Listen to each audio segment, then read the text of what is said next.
அடுத்து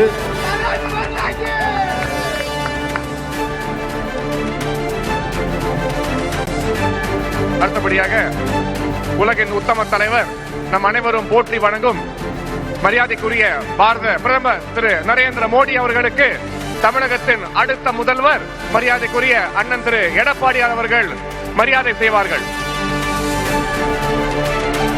சால்வை அணிவித்து தமிழகத்திலே விளைச்சல் கொண்ட மாலைகளை கொடுத்து மரியாதைக்குரிய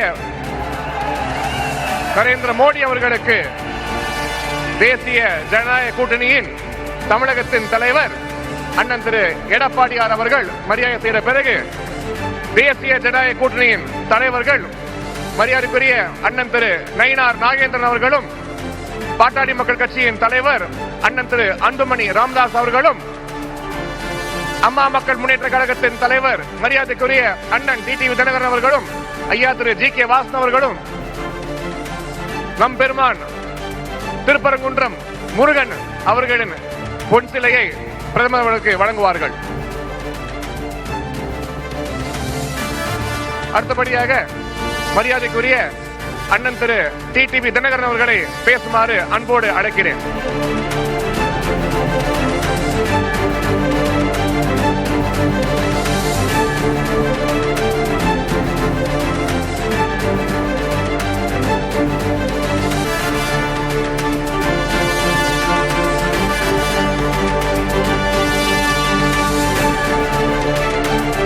இன்றைக்கு வசந்த பஞ்சமி. தை மாதம் பிறந்த பிறகு வழி பிறக்கும் என்பார்கள். அதிலும் இந்த வசந்த பஞ்சமி என்பது உலகத்தையே இயக்குகின்ற சக்தியின் ஆற்றல் பெருக தொடங்குகின்ற நாள் என்பது நமது மக்களின் நம்பிக்கை. இந்த வசந்த பஞ்சமி அன்றைக்கு தமிழ்நாட்டிற்கு வருகை புரிந்திருக்கின்ற, தமிழ்நாட்டில் ஆட்சி மாற்றத்தை உருவாக்கி மீண்டும் மக்களாட்சியை உருவாக்குவதற்காக வருகை புரிந்திருக்கின்ற இந்தியாவின் பிரதமர், நமது தேசிய ஜனநாயக கூட்டணியின் தேசிய தலைவருமாகிய மாண்புமிகு பிரதமர் அவர்களே, நமது தேசிய ஜனநாயக கூட்டணியின் தமிழ்நாடு தலைவர், அனைத்திந்திய அண்ணா திராவிட முன்னேற்ற கழகத்தின் பொதுச் செயலாளர்,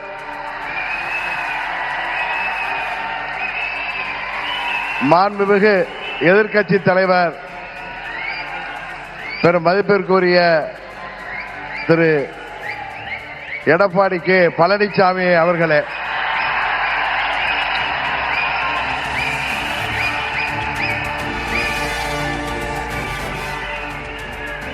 மாண்புமிகு மத்திய அமைச்சர் பியூஷ் கோயல் அவர்களே, எனது அருமை நண்பர் மத்திய அமைச்சர் மாண்புமிகு எல். முருகன் அவர்களே,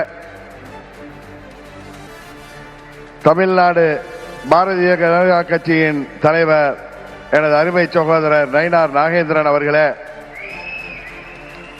பாட்டாளி மக்கள் கட்சியின் தலைவரும் முன்னாள் மத்திய அமைச்சருமாகிய டாக்டர் திரு அன்புமணி ராமதாஸ் அவர்களே,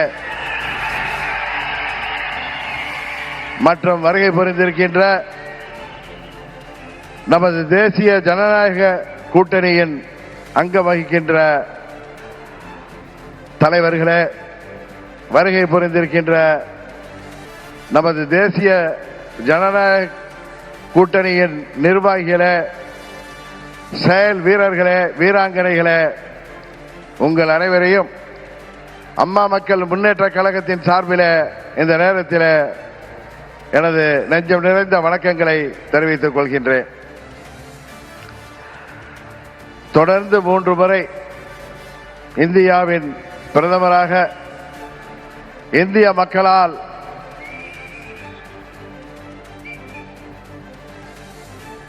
ஏற்றுக்கொண்டு இந்தியாவை உலக அரங்கிலே ஒரு சிறந்த இடத்திற்கு உயர்த்தி கொண்டிருக்கின்ற பாரத பிரதமர் அவர்கள் தமிழ்நாட்டிலே நடைபெற்றுக் கொண்டிருக்கின்ற இந்த மக்கள் விரோத குடும்ப ஆட்சியை முடிவுக்கு கொண்டு வர வேண்டும் என்கிற ஒரே நோக்கத்தோடு அம்மா மக்கள் முன்னேற்ற கழகம் இந்த கூட்டணியிலே வர வேண்டும் என்று அவர்கள் விரும்பினார்கள்.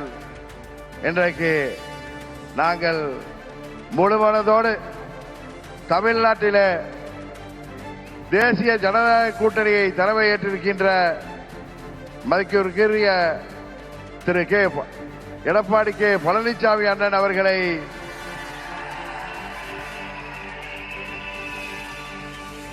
முழுமனதோடு ஏற்றுக்கொண்டு வந்திருக்கிறோம்.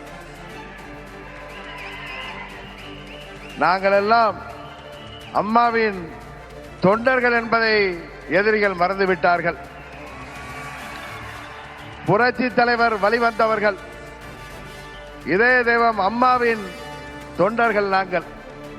எங்களுக்குள் சண்டை சச்சரவுகள் இருந்தது உண்மைதான்.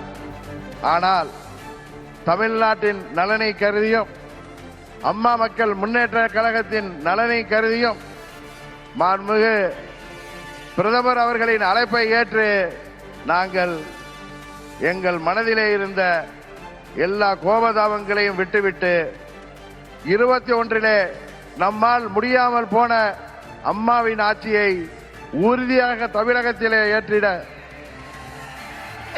உருவாக்கிட எந்த ஒரு மனமாச்சரியமும் இன்றி, எந்த ஒரு தயக்கமும் இன்றி, எந்த ஒரு குழப்பமும் இன்றி, சில பேர் சொல்கிற போல எந்த ஒரு அழுத்தமும் இன்றி அம்மா மக்கள் முன்னேற்ற கழகம் இந்த கூட்டணியிலே எங்களை இணைத்துக் கொண்டிருக்கின்றோம். இந்த கூட்டணியின் வெற்றிக்காக அம்மா மக்கள் முன்னேற்ற கழகத்தின் ஒவ்வொரு தொண்டரும் தமிழ்நாடு முழுவதும் அயராது பாடுபடுவான் என்கிற உறுதியை மாண்புமிகு பிரதமர் அவர்களுக்கும் எதிர்க்கட்சி தலைவர் மாண்புமிகு எடப்பாடி பழனிசாமி அவர்களுக்கும் இந்த நேரத்திலே நான் சொல்லிக் கொள்கிறேன்.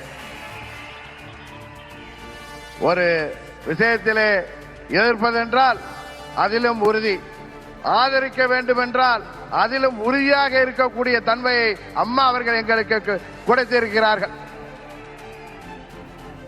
ஒரே குடும்பத்தைச் சேர்ந்தவர்கள், பங்காளிகளாக இருந்தவர்கள் நாங்கள். எங்களுக்குள் இருந்த சண்டையால் பிரிந்து இருந்தோம் என்பது உண்மை.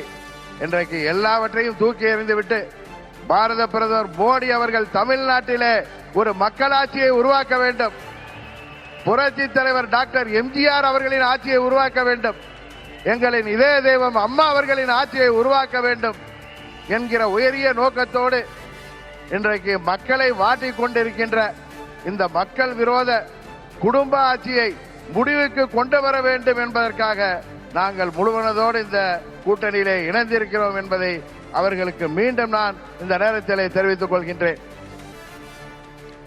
இன்றைக்கு தமிழ்நாடே ஒரு கொலை நாடாக, கொள்ளை நாடாக மாறி கிடக்கிறது. பத்திரிகைகளையும் ஊடகங்களையும் பார்த்தால் எங்கு பார்த்தாலும் கொலை, கொள்ளை, பெண்களுக்கு பாதுகாப்பு இல்லை, போதை மருந்து பழக்கம், போதை மருந்துக்கு ஒரு ஹப்பாகவே தமிழ்நாடு மாறி இருக்கிறது என்பது வேதனைக்கு உரியது. இன்றைக்கு அனைத்து தரப்பு மக்களும், அவர்கள் விவசாயிகளாக இருக்கட்டும், அரசு ஊழியர்களாக இருக்கட்டும், ஆசிரியர்களாக இருக்கட்டும், மருத்துவர்களாக இருக்கட்டும், செவிலியர்களாக இருக்கட்டும், ஏன் மாற்றுத்திறனாளிகள் கூட இன்றைக்கு போராடுகின்ற நிலையிலே இந்த மக்கள் விரோத ஆட்சி ஏற்படுத்தி இருக்கிறது. இங்கே மக்கள் எல்லாம் வருத்தத்தில் இருக்கிறார்கள். ஆனால் திரு ஸ்டாலின் அவர்கள் தனது மகன் உதயநிதி ஸ்டாலினை முதல்வராக்க துடித்துக் கொண்டிருக்கிறார்.